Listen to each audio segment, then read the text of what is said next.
किती दीन बहु आवडती. कृपावंत आहे म्हणतात तो भगवान परमात्मा काय करणार नाही म्हणतात. जगद्गुरु तुकोबरायांना विचारलं, महाराज तुमचा व्यवहार कशाच्या जीवावर चालतोय? तर जगद्गुरु तुकोबराय सांगतात, माझा व्यवहार भजनाच्या जोरावर चालतोय. भजन करणाऱ्याला नावं ठेवतात लोक, त्यांना काही काम नाही म्हणते ते. बघा ते. पर जगद्गुरु तुकोबरायांना विचारल्यावर महाराजांनी सांगितलं, माझा सगळा व्यवहार आप्पा फक्त भजनाच्या जोरावर चालतोय म्हणले. मग भजनच दुसरं काही नाही म्हणतात. महाराजांची बरेच अभंग आहेत. गोविंद गोविंद मना लागल्या छंद, मग गोविंद ते काया, भेद नाही या देवातया ठया. फक्त गोविंद गोविंद मना लागल्या छंद, मनाला त्यांचा छंद लागला गोविंद गोविंद देवाचं नामचिंतन. मग जगद्गुरु तुकोबारायांवर संकटी आलं. पण जगद्गुरु तुकोबारायांची श्रीमंती होती, त्यांच्या वडिलांची सावकारकी होती.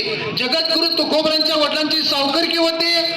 मग जगद्गुरु तुकोबरायांच्या वडिलांचं वय झालं, त्यांनी बोलवलं, त्यांच्या मोठ्या मुलाला बोलवलं आणि सांगितलं सगळा व्यवहार तू बघ. त्यावेळेला जगद्गुरु तुकोबरायांच्या मोठ्या भावानं सांगितलं, बाबा मला नाही जमणार. मीच तुम्ही आहे, आई आहे म्हणून मी घरात आहे. तुम्ही गेला, आई गेला की मी घरात थांबणार नाही बाबा, मी निघून जाणार. ती जबाबदारी काय त्यांनी घेतली नाही घेतली. मग तुकोबरायांचे वडिलांनी तुकोबरायांना बोलवलं आणि तुकोबरायांना सांगितलं, तुकोबा ही सगळी जबाबदारी तुझ्याकडे. जगद्गुरु तुकोबराय काय नाही म्हणजे नाही, सगळ्या सावकारकीच्या वया जगद्गुरु तुकोबरायांनी घेतल्या, स्वतःकडे घेतल्या. जगद्गुरु तुकोबरायांनी ती बघितलं सगळं.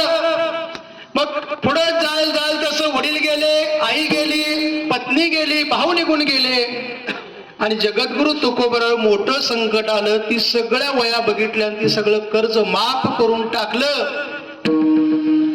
माफ करून टाकलं, वय इंद्रायणीमध्ये टाकल्या. आणि जगद्गुरु तुकोबरायाने ठरवलं, बास प्रपंच ओसरो, चित्त तुझे पायी मोरो.